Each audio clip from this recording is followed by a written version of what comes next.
ಶ್ರೀಗುರುಭ್ಯೋ ನಮಃ. ಪುಂಭಾವಶಾರದಾಂ ವಂದೇ ವೇದನಾದಸುಧಾನಿಧಿಂ ಪಾರ್ಥಸ್ಯ ಪ್ರಿಯಶಿಷ್ಯಂಚ ಹನುಮಂತಂ ಸ್ಮರಾಮ್ಯಹಂ. ಸದ್ದಿವ್ಯಸಾಕೇತರಾಮೇಣ ಪುನೀತೋऽಯಂ ಹನುಮತಾತ್ಮಜಃ.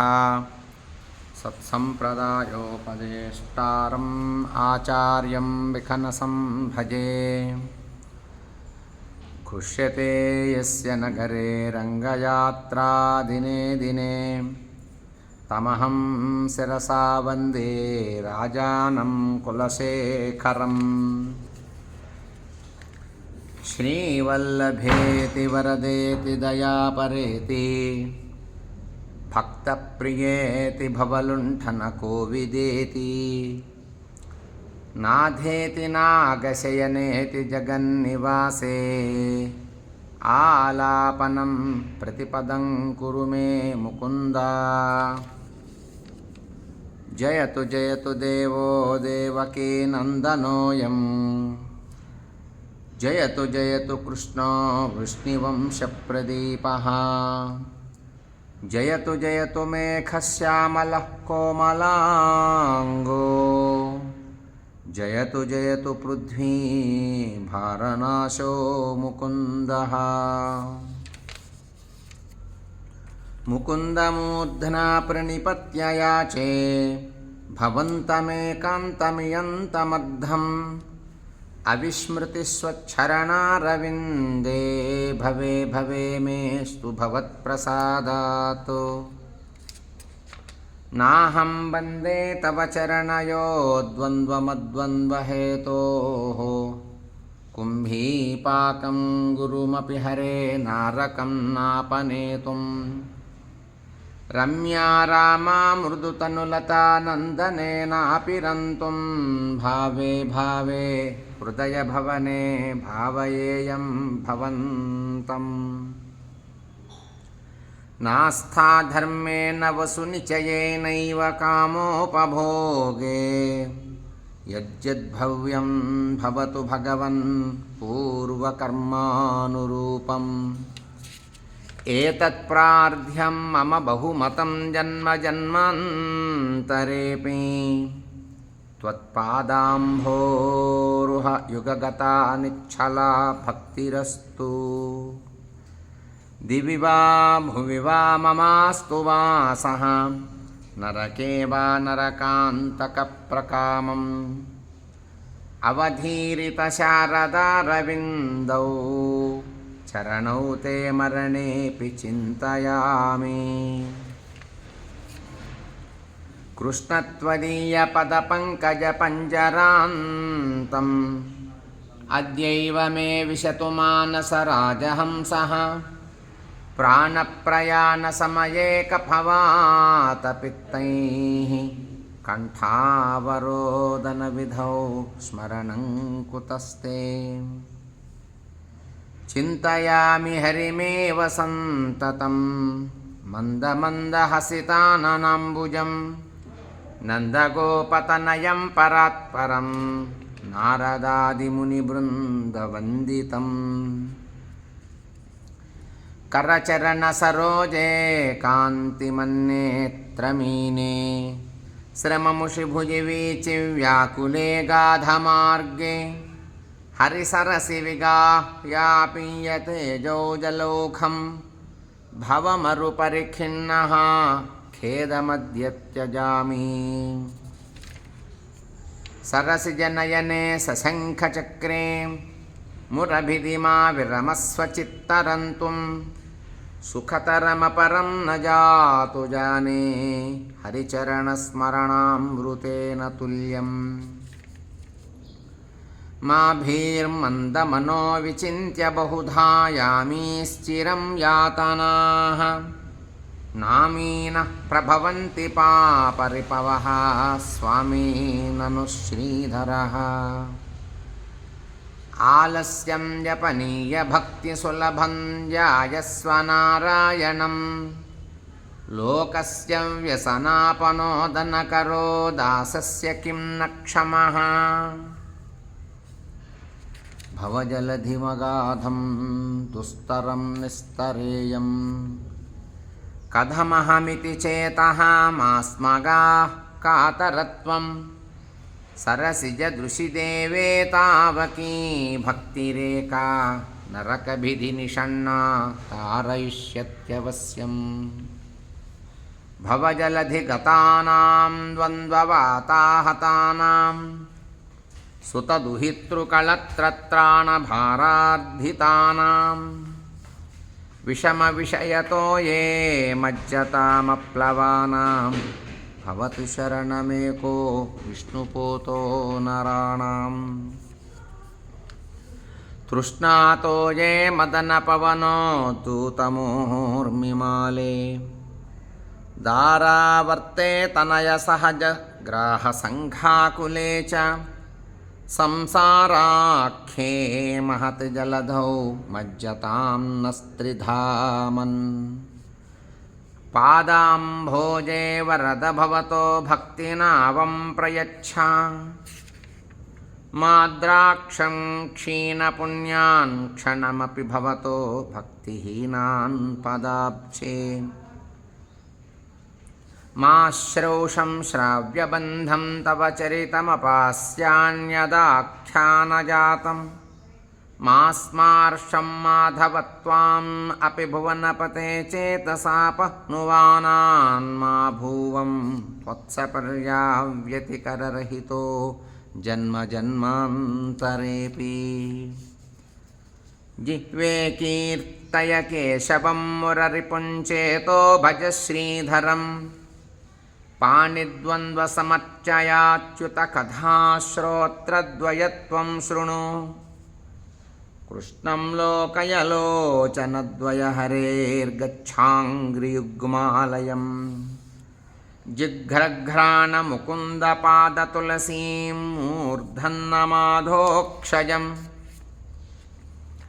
हे लोका शृणुत प्रसूतिमरणव्याधे चिकित्सामिमां योगज्ञा समुदाहरन्ति मुनयो यां याज्ञवल्क्यादयः अन्तर्ज्योतिरमेयमेकममृतं कृष्णाख्यमापीयतां तत्पीतं परमौषधं वितनुते निर्वाणमाच्चिन्तिकम् हे मर्त्या परमं हितं शृणुतवो वक्ष्यामि संक्षेपतः संसारार्णवमापदूर्मि बहुलं सम्यक् प्रविश्य स्थिताः नानाज्ञानमपास्य चेतसि नमो नारायणायेत्यमुं मन्त्रं सप्रणवं प्रणामसहितं प्रावर्तयध्वं मुहुः पृथ्वीरेणुरणुः पयांसि कणिकाः फल्गुस्फुलिङ्गोललः तेजो निःश्वसनं मरुत्तनतरुं रन्ध्रं सुसूक्ष्मं नभः क्षुद्रारुद्रपितामहप्रभृतयः कीटाः समस्ताः सुराः दृष्टे यत्र सतावको विजयते भूमावधूतावधिः बद्धेनाञ्जलिनां नतेन शिरसा गात्रैः सरोमोद्गमैः कण्ठेन स्वरगद्गदेन नयनेनोद्गीर्णबाष्पाम्बुना नित्यं त्वच्चरणारविन्दयुगलध्यानामृतास्वादिनाम् अस्माकं सरसीरुहाक्षसततं सम्पद्यतां जीवितम् हे गोपालक हे कृपाजलनिधे हे सिन्धुकन्यापते हे कंसान्तक हे गजेन्द्रकरुणापारीण हे माधव हे रामानुज हे जगत्त्रयगुरो हे पुण्डरीकाक्ष मां हे गोपीजननाथ पालय परं जानामि न त्वां विना भक्तापाय भुजङ्गगारुडमणिः त्रैलोक्यरक्षामणिः गोपीलोचनचातकाम्बुदमणिः सौन्दर्यमुद्रामणिः यः कान्तामणिरुक्मिणी घनकुचद्वन्द्वैकभूषामणिः श्रेयो देवसखामनिर्दिशतु नो गोपालचूडामणिः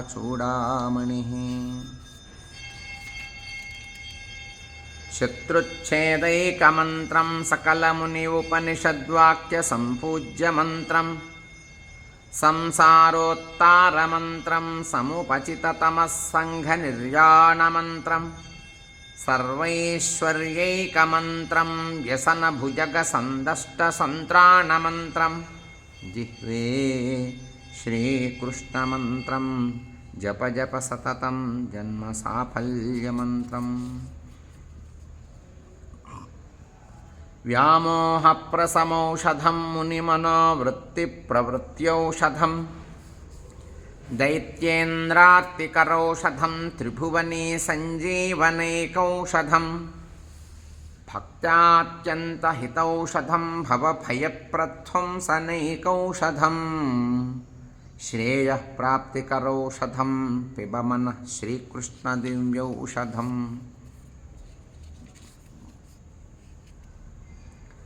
आम्नायाभ्यसनान्यरण्यरुदितं वेदव्रतान्यन्वहं मेदच्छेदफलानि पूर्तविधयः सर्वे हुतं भस्मनि तीर्थानामवगाहनानि च गजस्नानं विना यत्पदा द्वन्द्वाम्भोरुहसंस्मृतिर्विजयते देवः स नारायणः श्रीमन्नाम प्रोच्च नारायणाख्यं केन प्रापुः वाञ्छितं पापिनोऽपि हानः पूर्वं वाक्प्रवृत्ता न तस्मिन् तेन प्राप्तं गर्भवासादिदुःखम् मज्जन्मनः फलमिदं मधुकैटभारे मत्प्रार्थनीयमदनुग्रह एष एव त्वद्भृत्य भृत्य परिचारक भृत्य भृत्या भृत्यस्य भृत्य इति मां स्मरलोकनाथा नाथेन पुरुषोत्तमे त्रिजगतामेकाधिपे चेतसा सेव्ये स्वस्य पदस्य दातरि सुरे नारायणे तिष्ठति यं कञ्चित्पुरुषाधमं कतिपयग्रामेशमल्पार्धदं सेवायै मृगयामहे नरमहो मूकावराका वयम् मदनपरिहरस्थितिं मदनपरिहरस्थितिं मदीये मनसि मुकुन्दपदारविन्दधाम्नि हरनयनकृशानुनाकृशोऽसि स्मरसि न चक्रपरक्रमं मुरारेः तत्त्वं ब्रुवाणानि परं परस्मान्मधुक्षरन्तीव सतां फलानि प्रावर्तय प्राञ्जलिरस्मि जिह्वे नामानि नारायणगोचराणि इदं शरीरं परिणामपेशलं पतत्यवश्यं श्रद्धसन्धिजर्घरं किमौषधैः क्लिश्यसि मूढदुर्मते निरामयं कृष्णरसायनं पिबा दारावाराकरवरसुता ते तनूजो विरिञ्चिः स्तोता वेदस्तव सुरगणो भृत्यवर्गः प्रसादः मुक्तिर्माया जगदविकलं तावकी देवकी ते माता मित्रं बलरिपुसुतः त्वय्यतोऽन्यं न जाने कृष्णो रक्षतु नो जगत्त्रयगुरुः कृष्णं नमस्याम्यहम् कृष्णेनामरशत्रवो विनिहताः कृष्णाय तस्मै नमः कृष्णादेव समुत्थितं जगदिदं कृष्णस्य दासोऽस्म्यहम् कृष्णे तिष्ठति सर्वमेतदखिलं हे कृष्ण संरक्ष माम्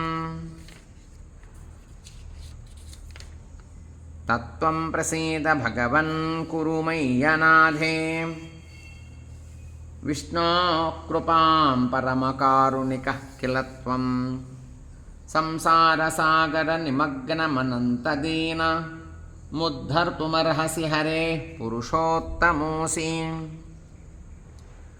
नमामि नारायणपादपङ्कजं करोमि नारायणपूजनं सदा वदामि नारायणनामनिर्मलं स्मरामि नारायणतत्त्वमव्ययम् श्रीनाथनारायण वासुदेव श्रीकृष्णभक्तप्रियचक्रपाणे श्रीपद्मनाभाच्युतकैटभारे श्रीरामपद्माक्ष हरे मुरारे अनन्तवैकुण्ठमुकुन्दकृष्णगोविन्द दामोदरमाधवेति वक्तुं समर्थोऽपि न वक्ति कच्चित् अहो जनानां व्यसनाभिमुख्यं